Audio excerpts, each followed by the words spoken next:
Hey, ladies and gents, welcome back. This is going to be part 2 to What If Goku Was Sent to Vampa. So this is obviously from when he was originally supposed to go to Earth. Paragus and Bardock were friends from before, so Bardock ended up sending Kakarot with where Paragus was. Things like that go, and Kakarot and Broly would end up training from childhood. Raditz would show up, and Paragus would be basically there in the background. So Frieza is looming over all of the Saiyans before. This is when Paragus flies up to basically encounter with Lord Frieza. And he's like, this is the perfect opportunity. He bows down to Frieza and offers the service of himself and his son.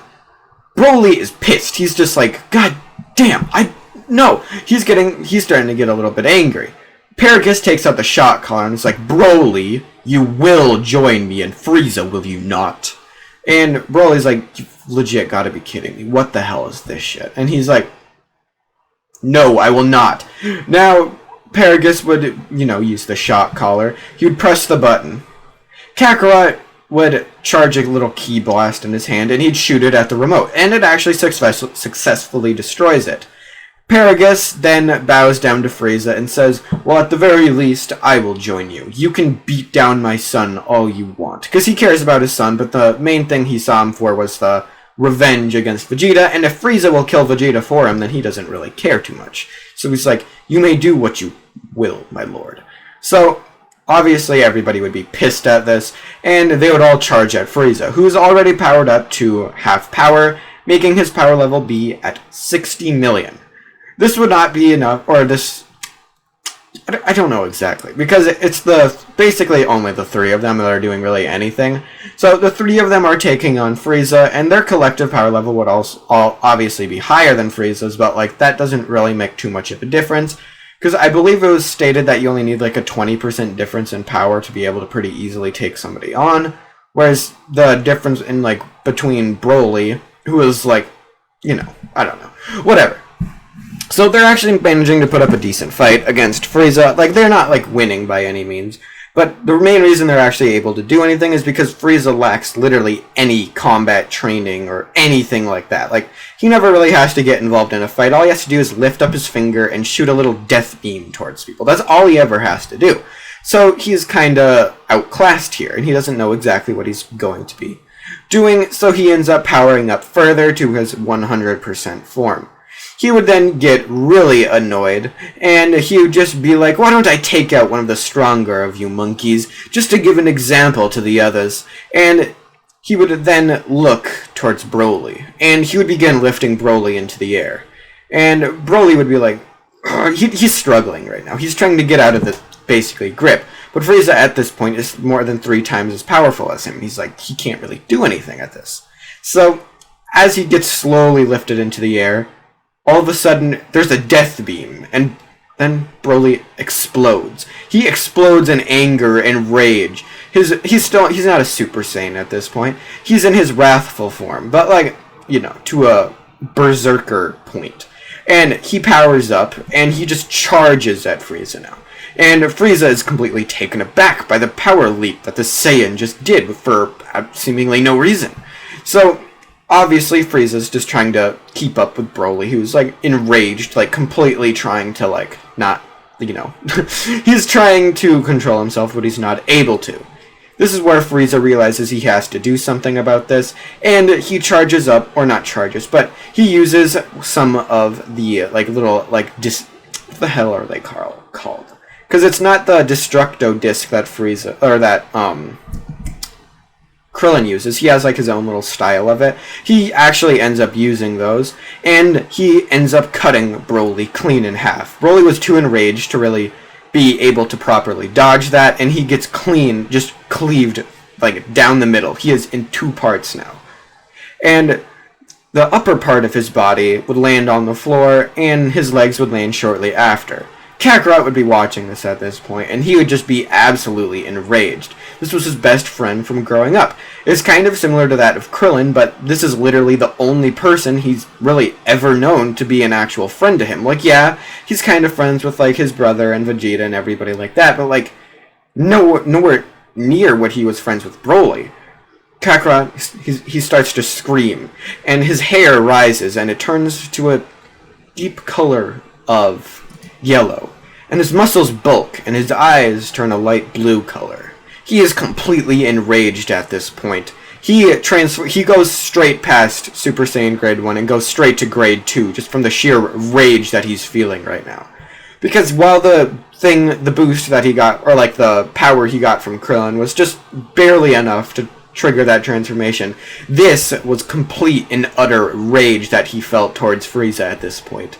He just charged at Frieza. He was just completely blinded by rage, and he slammed his fist into Frieza's gut.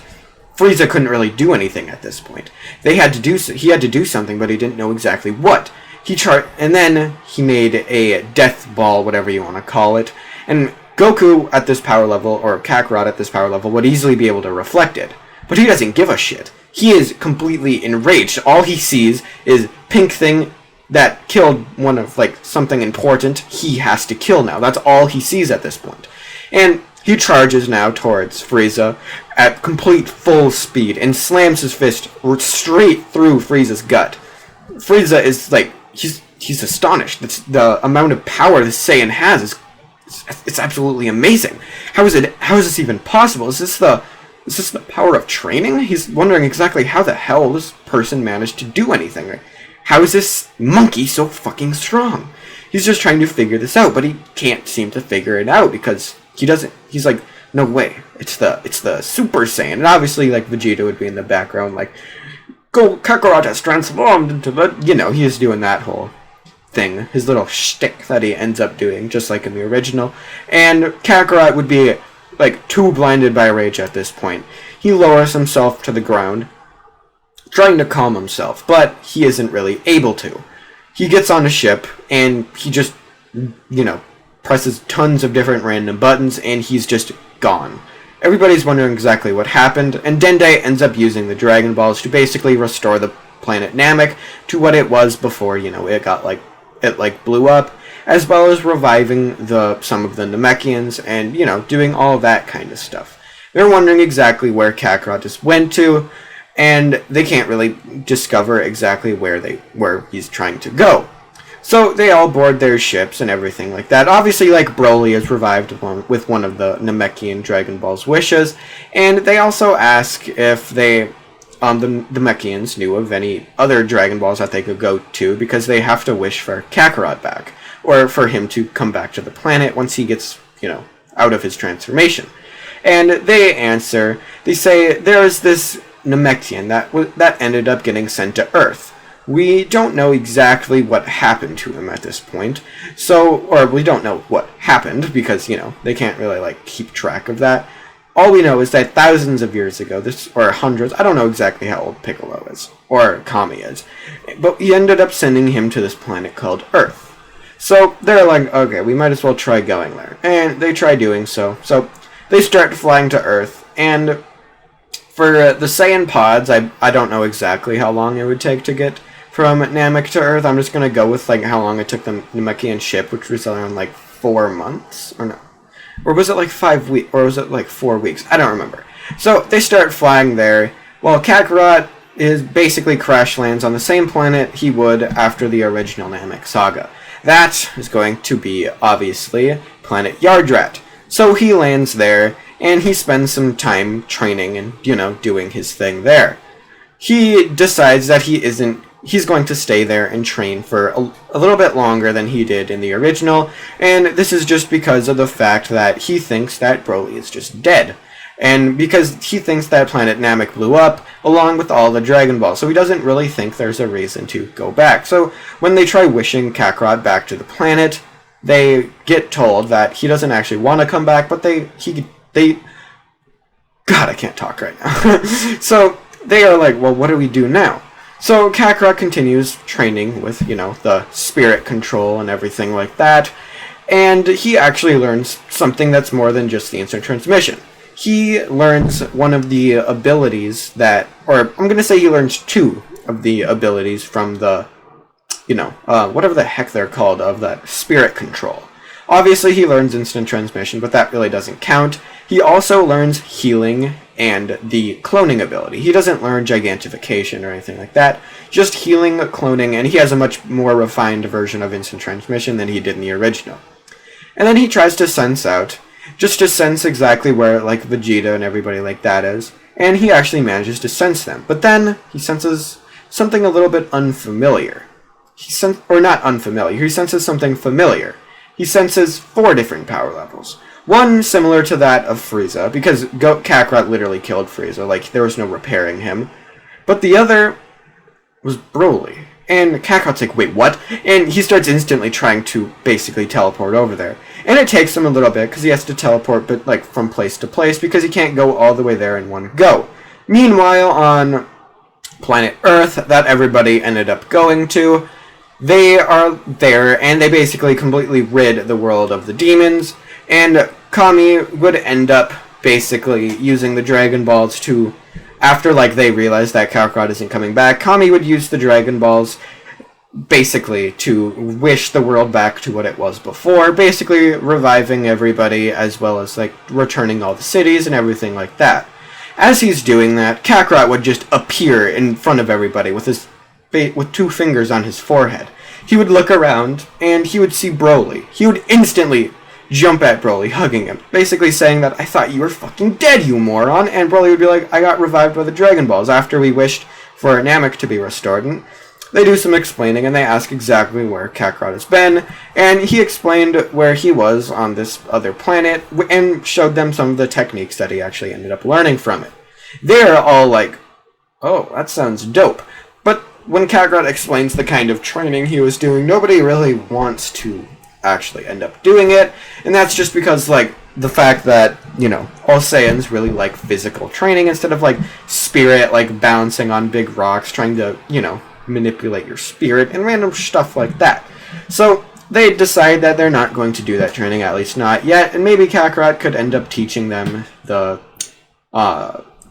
instant transmission in the future, and if he couldn't, then maybe, just maybe, they decide to go there and learn it themselves, but they haven't actually decided whether or not they were going to do that yet, so they are basically just thinking about it for later on.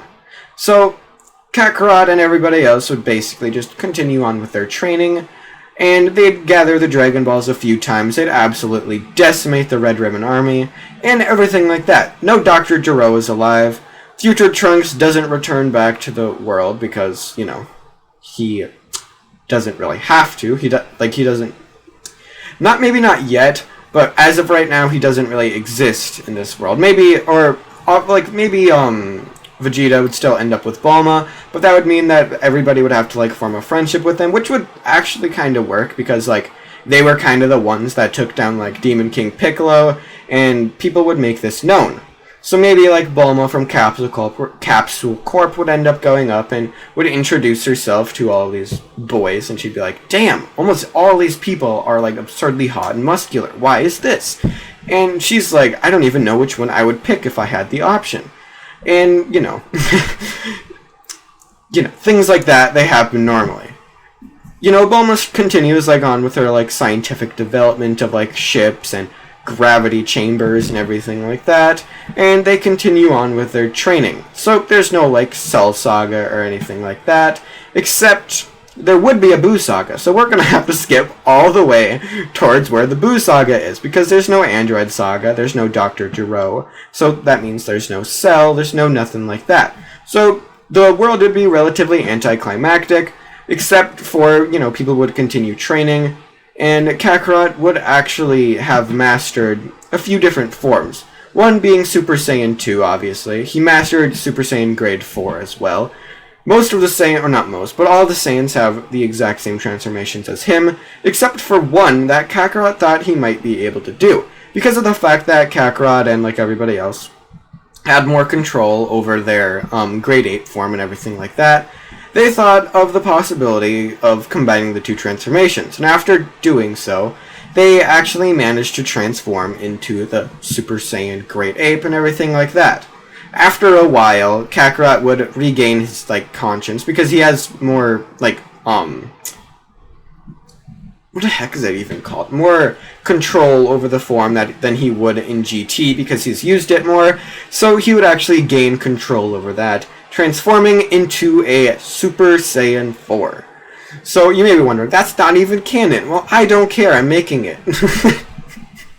He manages to do that. That's just because, like, you know, that's something that he had, like, think about how many years of training they had. Like, they had the 3 years before the Android Saga, and then they had the years before the Boo Saga. So they had, like, a long time to train. So it's honestly easier to go into Super Saiyan 4 than it would be to go into Super Saiyan 3. Plus, it doesn't have that, like, stamina drain that Super Saiyan 3 would have. So, not basically, but Kakarot would actually master that form, but he didn't really tell any of the other, basically Saiyans about it. And Vegeta would actually end up having a kid with Bulma, just because I want to keep that relatively similar, and they name it Trunks, obviously, but because of the fact that the androids didn't come back, that means Trunks wouldn't come back either, because, you know, timelines are, like, apparently Trunks' timeline is the exact same, but, you know, slightly different. I guess, I don't know exactly how Trunks' timeline works. It's basically like a clear-cut copy of the original one, but not? It's weird. But that doesn't really matter. So they would continue with their, like, training before the World Martial Arts tournament would happen, and everybody or all the Saiyans would actually end up joining. So with there being a few extra fighters, that being Raditz and Nappa, they would end up taking the places, or Raditz, Nappa, and Broly, they would end up taking places of a few of the fighters. One, obviously, being Android 18, because, you know, she doesn't exist. And the other being some of the other random human fighters, because people like Yamcha, Tien, and everything like that, they would not have been, like, switched sides to join, like, the Turtle Hermit School. So they wouldn't really be, they might literally be, like, dead at this point. They don't know exactly what's happening with them. So they don't end up doing anything. So with that, that's where I'm going to leave this part off, but I'll see you guys in the next part. Peace out. Bye.